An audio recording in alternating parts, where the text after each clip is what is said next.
being left at home to take care of my siblings, it put me in a headspace of being grown before I was actually grown, which then developed a disrespectful attitude towards my parents, because why are y'all continuing to put me in this space? Right.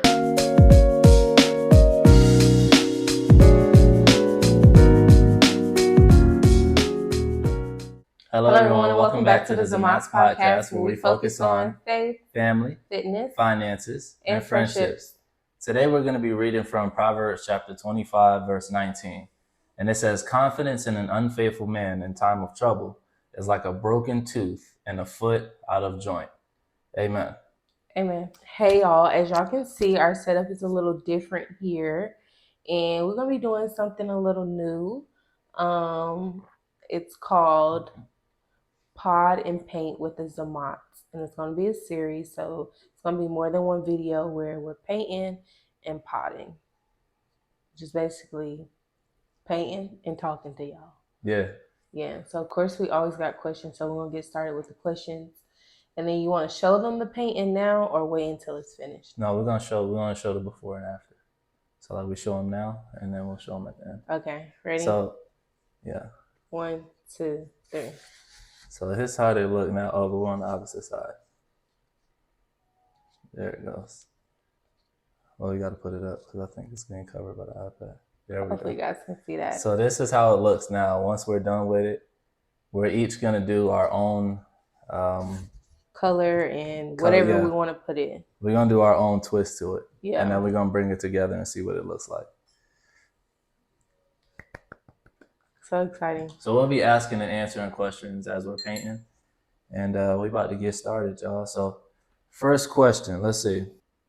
What's the world's least sexy name? Least? Tomorrow in Duluth, you'll see partly sunny weather and can expect a high of 88 degrees Fahrenheit and a low of 71 degrees. Who was talking to you? Nobody was talking to her at all. Okay, so the least sexiest name? Least sexy name, yeah. Least sexiest name. Okay, so far as female names, the least sexiest name, I would have to say like Diamond. Diamond? Yeah. What's wrong and with I Diamond? think it's because it's just been so sexualized, like real bad. So it's like when somebody say their name Diamond, I'm just automatically just off rip assuming that you do diamond things and not in like the rich and expensive way. And then for boy names, least sexiest, I would have to say Tom. I'm not taking anything serious that you say if your name is Tom. Yeah, Tom isn't a great name. Like, you could have did better with that. That's definitely not a great name. Let me see. What would I say is the least sexiest name? Okay, so let's start with males. For males, the least sexiest name for males is probably Bruce. Bruce is that's not a fun name. If you're named Bruce, I automatically expect you to be overweight. And I don't trust you. Or very brolic. Yeah. And I expect you to have a deep voice. And yeah, I expect you to be unattractive as well. Yeah. Because your name is Bruce. Now for females, the least attractive name for female, I'm gonna have to say Nancy. Nancy? Nancy. Ugh, I can't stand that name. It makes me itch, actually. I'm sorry if we have any Nancys. I have an aunt named Nancy, but we love her. It's no offense to her. It's just the name. It's just not fun. Yeah. You don't have a fun name. If our marriage was a movie, what genre would it be? If our marriage was a movie, yeah, what genre would it be? I would say a comedy. A comedy? Yeah, comedy. I would say action comedy. Action comedy? Yeah. Oh yeah? Mm-hmm. What makes it action comedy? Action comedy because it's kind of like you never know what you're going to get. Like on a day-to-day basis, sometimes we just be, winging it and figuring it out. But it'd be hilarious. But I say action because like most of the time we're always doing something. Yeah. Like we find ourselves doing something. So That's why I would say action comedy. Action comedy. That makes sense. Okay. Ooh, who was your first celebrity crush? I think Chris I know the Brown. answer. Yeah, Chris Brown. That was everybody's first, all females' first celebrity crush. I I think. actually would say no. It's a lot of What you mean? like it's a lot of like celebrities that females are really, really like fond of, and I'm like, You who don't is see it? that? Like who's don't know who they are. It'd be like actors and stuff like that. Yeah. Like I said, like the movies I grew up watching, it was like older people in the movies, so I didn't have a crush on none of them. Right. And then like Chris Brown, like back in the day, his music was, I would say, church kid friendly. Like I could get away with listening to his music because it didn't have like a whole bunch of cussing in it. Right. So it just made me fall, for him even more. She fell for him, y'all. Y'all heard that? Yeah, real bad. Let me see. Oh, it's my turn. Yeah. I want to go back to one of these up here. Wait, am I not allowed to answer that question? Oh, I'm sorry. Yeah. Okay. Who was my first celebrity crush? My first celebrity crush? Yes, the first one. I feel like we had this question before on like the cards. My first one, I think. True first love. My first celebrity crush was probably Christina Milian. That's so crazy. I've never in life heard you say that. Yeah, she was probably my first celebrity crush. From what movie? I think it was Drumline. Drumline? Yeah, Drumline. From Drumline, Christina Milian, Drumline. Yeah, she was a pretty attractive lady. Yeah. I don't know why when you say her name, I thought of somebody else. I put the wrong face with the wrong person. Yeah. So yeah, that's what I'll say. Okay. All right, y'all. We getting into the deep ones now. Okay. So how has our relationship changed since getting married? Since getting married, our relationship has changed for the better. I think it's more,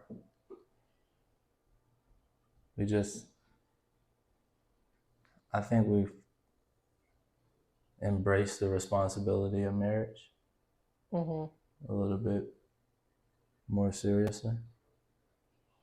I can speak for myself. Yeah, I mean, embrace the responsibility of being married, like on a serious note. It's been more, because we're not just like in a relationship anymore. Like we're in a marriage. Yeah. You know what I mean? So it's like it's real. It's realer. It's like the point of no return. No, literally. Right. Yeah. We're married, locked in. You want out, you go out through a box. I mean, by honestly, will or by force. Honestly, I mean, that's really how I feel like people should view marriage. Though most of the time, like people think like, oh, I can get in this marriage and I can just get out whenever I want to. No, you need to have the mindset that like this is gang initiation. You can't get out until death. Right. Like that's really how you need to consider that to me, because that's how serious it is to me. Like especially like just referring back to God, like it's the highest. We talk about this a lot. Like it's the highest form of a covenant. So you sitting up here thinking that that's not something serious, or just because you divorce somebody on this earth means that you get out of contract with God. Like no, you need to very much so think of your marriage as the only way out is death. So if you don't want to act right, or you know that you're not going to do right by somebody, don't marry them.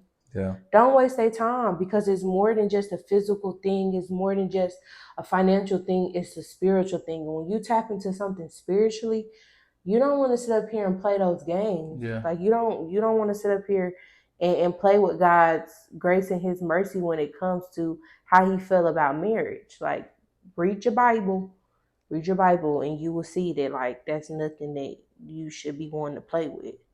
Yeah. I agree. You agree? I definitely agree. You got the next question? Did I answer that question? Yeah. Oh. My bad. Yeah, I'm focused on this pain. I ain't gonna hold you. It's hard to even like keep track of everything being said while I'm painting. I almost got a pause. It be like that sometimes. Yeah, let me see. Who was your favorite person when you were 15? When I was 15. Yeah, who was your favorite person? Me, nigga. You? You were I'm your just own playing. favorite person? I'm just playing. I said that because I really like. I'm trying to think back to 15. Yeah. When I was 15. Who was your favorite person at 15? I would have to probably say somebody that I used to go to church with. Yeah. She was a mentor to me, and yeah, I just enjoyed going to church because she always imparted like wisdom or just like encouragement and spoke life into me Mm-hmm. at an early age. And she was actually the youth pastor of Children Church. So yeah, her and her husband actually were youth pastors of Children's Church, but they didn't have any kids. Yeah, you told me But about like her. the way that they like poured into, the kids and like all of us, it was just like, dang, we don't really want y'all to have kids because we That's gonna basically take away the love from us. Yeah, we basically feel like y'all are our parents because that's how they, ooze loved her and her husband. Right. I literally just want to visit that church. I told you the church too. I literally just want to visit that church to see if they're still there and see if they remember me. I'm sure they remember you. I don't know, because you got to think about like it was hundreds of kids like rotating in and out. Yeah, certain kids you remember though. Yeah, that's true. I'm sure if y'all had a good enough relationship, I'm sure they remember you. Yeah, that's true. At least remember your name. I don't know. Who was my favorite person when I was 15? Dang, I was about to ask you. Oh. Sheesh, buddy. My bad. When I was 15, my favorite person was probably my uncle. The jerk face. Yeah, my uncle was probably my favorite person when I was 15. It was just funny. Man, I looked up to him too because I felt like he was the only example of somebody that really had some financial success in my family that I saw at that age. Yeah. He was always self-employed or ran his own business and made more money than the rest of our family members. So, and then he's funny. Hilarious. I'm saying was like he's dead. He's still alive, y'all. Shout out to my Uncle Boomby. No, we're not giving him no shout outs because he be tripping. So jerk face. Okay. Oh, you gonna ask the next one, though? I just asked that one. You did? Yeah. No, I asked the question, who was your favorite person when you was 15? Oh yeah, you did. Which haircut of mine has been your favorite? I guess you can do like which hairstyle of mine has been favorite. I would have to say the one for the cruise. Wait, you answering your own question? I'm just answering first. Okay. Because no problem. But you answering for me or you answering for you? I'm answering for me. Oh, so the question is for yourself. The question says, which haircut of mine has been your favorite? I don't get haircuts. You Got do. you. So I would have to say the one for the cruise. Got you. Yeah, that was a nice hairstyle. Beautiful. Thank you. Which hairstyle has been your favorite? The haircut of mine that's been my favorite is the one that I just got today. Excuse me. I was gonna say that, but I'm like, but I like I like every time you get your haircut, to be honest. Yeah, every time I get my haircut is my favorite time because it's the newest one. Right. But it's the same style every time, so it's just like, this is my haircut style. That's true. I don't really change the style of my haircut. Okay, what has been your favorite hairstyle of mine? My favorite hairstyle of my bride was this one time. She had like her hair curly on the ends, like the whole bottom half was curly, and the top part was braided. Yeah, I remember that like it was 2 years ago. Probably was 2 years ago. Because it was. Was it 2 years ago? It was. It was just last year. It was probably 2 years now. Okay. Probably. But yeah, that's my favorite. I don't know what you would call that. A braid and curl No, combo. it's a half braided, half sewing. Don't know the actual name. Half braid, half sewing. That was a good one. It was beautiful. Thank you, sugar. Yeah. All right. Let's see. Have you ever had an unexplainable or supernatural experience? Ooh, yeah, I have. That's why I don't fool with certain topics, or I don't fool with certain people. We were just talking about this. Literally just talking about it. Yeah, my spirit is super, super sensitive. So I don't fool with a whole bunch of just looking and putting anything inside my spirit, because I don't know how to pull myself out of that rabbit hole. Like, I done seen spirits, I done seen demons, I done seen angels. Like, I've I've seen stuff that is described in the Bible, or talked about in, certain genres. And when you've actually experienced that, you're not about to keep dibbling, dabbling in certain things. Right. Like, God opens your eyes and allow you to see certain things on a spiritual level. Yeah, you do real good in minding your business. Mm-hmm. So, what about you? Yeah, have I seen or experienced something supernatural? I would say yeah. Hmm. Um, but mine may not seem supernatural. I think watching the birth of a child is supernatural. May not be to most people, but to me it is. Yeah. What Yeah. made you say that? With the birth of a child being supernatural? Yeah, you felt that when I was in labor? Yeah, I always feel that. Or It's what just you like, feel? I So I think think it's we just, don't really necessarily talk about like what you feel like in that moment. Like, what, whenever I'm like in labor, or like I that whole feel, process of getting ready to have the baby. yeah, slightly anxious Oh, to for just, sure. slightly anxious for it to just be done and for you to be safe and for our child to be safe. Because that whole process is like, it's really uncertain. Yeah. You don't know what's going to happen, how it's going to turn out. So you just pray that everything works out the way it's supposed to work out. Hmm. And when it does, you're thankful for it. On the supernatural side, like, how do you feel like that though?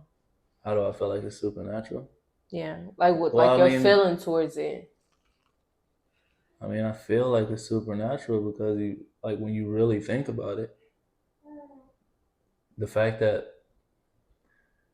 another human can be born or grow and come from your body, and like the organs that he or she is growing, the blood that he or she has doesn't mix with your blood. Hmm. Like the whole process is It's perfect. powerful. Yeah, it's like perfect and divine, and like only it's intelligent. Hmm. So it lets you know that there's something supernatural about it. Like when you actually think about it, Yeah. is it's not, that's not an easy thing to do. Yeah. I think that's why, like, for me, that's why I be so confused when it's people that don't respect, like, childbirth. Yeah. Like, to hear you say that, some men just think, like, oh, like, this is what a woman was created to do. So it's like, I don't know, throwing out the trash on a random Tuesday. Like, Right. it's like slight work, or it's like, no, it's literally a spiritual thing. Yeah, I don't think it's that big of a deal. Yeah. And like, oh, you're just pushing another human out of your body that grew in your body for 9 months, and you carried it, and like none of that comes into thought. Yeah. It's just you did what you were created to To do. do. Yeah. Yeah, I don't see it like that at all. I have a different respect for life and like the way things happen and the way it's been set up. So there are certain things that I look at and I'm just like in amazement, and that is one of them. Of life. That's definitely one of them. It has to be. It has to be. Okay. So tell me some of your happy childhood memories. Excuse me. Happy childhood memories. Let's see. I remember playing my Nintendo 64 with my sister for like a whole summer. And this was when I was maybe, I don't know, 12, 13, something like that. My sister was a little bit older. My sister's 8 years older than me. So her being the older sister and me being the hard-headed little brother, we didn't always necessarily have the best relationship when we were younger. Mm-hmm. But that summer, like, really changed everything. Us bonding and playing the game together. How old were you? We would play, I said, how old were you? I think like 12 or 13. Okay. So I could be wrong, but that just seems like appropriate accurate. So yeah, I think it changed that summer, and then our relationship got better because maybe she wasn't demanding as much respect from me because I was getting a little bit older, and at the same time I wasn't as disrespectful because I was getting a little bit older. So both of those things like happened simultaneously, which allowed our relationship to flourish. You know, when you 10, 11 years old or even younger than that, like your older sister trying to tell you what to do, you're like you're not my mom. Yeah, you really not trying to listen to nothing. I'm not trying to hear that. The hell, you my older if we sister. twins, and I'm older than you by a millisecond, you don't tell me what to do. I'm the oldest. You don't tell me what to do. You still don't tell me what to do. But, literally, but I ain't gonna be disrespectful. But younger, I was probably disrespectful. Not probably, I was. So. You remember being disrespectful to your sister? Not necessarily. I was about to say, I'm like, cause she be saying like you was a handful, but it's like you don't really be remembering being a handful. I don't remember being disrespectful, but I do remember us not getting along all the time. She says I was disrespectful, but to me, it's like, how much respect can you demand when you're 16, 17 years old? How much respect can you demand from somebody younger than you? You can only demand the amount of respect that you deserve. I think that's the thing where I'm like able to like relate on in that level. What you mean? Even to like, if you're the older sibling or younger sibling, middle sibling, see how like that being, that sibling, whether it's older, middle, or younger, like how that plays a part. Because for me, it's like I relate to your sister more so because so your sister automatically went into that role of being your big sister, but also she was more so playing the role of a parent. She was playing the role of a parent. And what does a parent do? They demand respect. You get what I'm saying? Like, so she was only doing what she knew she needed to do because she had to look after you and protect you in that aspect. Like, you left home, like, honestly, just getting in that mindset, you're left home alone and you're 16 years old and your siblings are 4 or 8. Like, that's a big responsibility because I don't know, like, my thought process when I was left in that space is like, okay, somebody knock on this door. I'm not supposed to open this door, but why is this person knocking on the door? What if they dropping something off? Right, what if like the building is on fire? Like, all these thoughts go in your head of like, okay, that probably won't happen, but like, what if it do happen? Exactly. I need to be able to say, hey, John, put your shoes on. We need to leave out the house real quick, or go hide underneath your bed and don't move or don't talk. Like, it's those scenarios that run through a 16-year-old head because you're still 16. You haven't explored the world in the aspect of knowing that, you may be in a neighborhood and if your parents leave out that you will be okay. Or vice versa. Like, you may not be in the neighborhood where, your parents will leave out and you will be good. Because I didn't grow up staying in the best neighborhoods. Like, it was all some type of violence or some type of drama going on. You get what I'm saying? You fall into that role like, I want to help my parents. Or obviously, like, you see your parents need help. So why would I make it harder on them? But at the same time, I'm still a child. Right. And I shouldn't bear all this responsibility as a child. Yeah. So that's why I see it from your sister's perspective more so of, why she was at one point super super tough on you, and then at one point it was like, hey, whatever. Because Right. honestly, once my brother reached like 15, 16, I was Mhm. all right, I could kick it with you now. Right. Like, Right. because your mindset, your headspace is in a different level, and you're able to see things on your own. Like, I don't Mhm. necessarily have to tell you, like, hey, don't open the door right now because it's raining outside, or Right. it's Right. Right. thunderstorm. Like, I don't have to sit up here and baby you no more. Mhm. Yeah, I definitely get it. You know, I get why she had to do what she had to do, because she did take on the responsibility and the role of, you know, essentially playing the parent while, you know, the parent isn't present, or my mom wasn't present.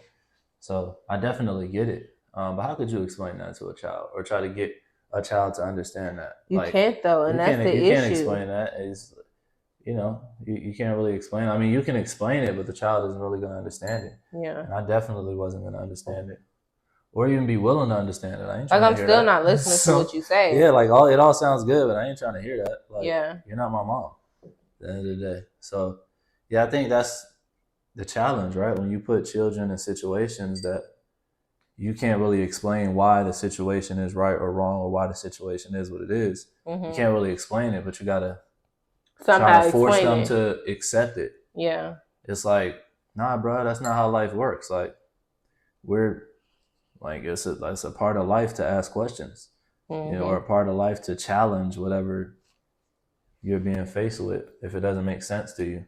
I think that's the thing. Like, do you think it's acceptable for people to be like, whenever people tell children, like, don't ask questions? No, I think that's completely unacceptable. I think that's bad parenting. I think that's bad parenting. Yeah, when you tell your children not to, like, oh, don't Question worry, stuff. yeah, don't worry about it, just do it because I said so. I think that's bad parenting. You know, hey, granted, our parents only knew what they know, or knew what they knew, right? You know, as a species, we're growing, we're evolving, we're realizing that some of the things that we may have did in the past doesn't really apply now, or it won't fly now. And that's one thing that I think is just, it's silly, right? To tell your child, oh, well, just do it because I said so, without giving a proper explanation.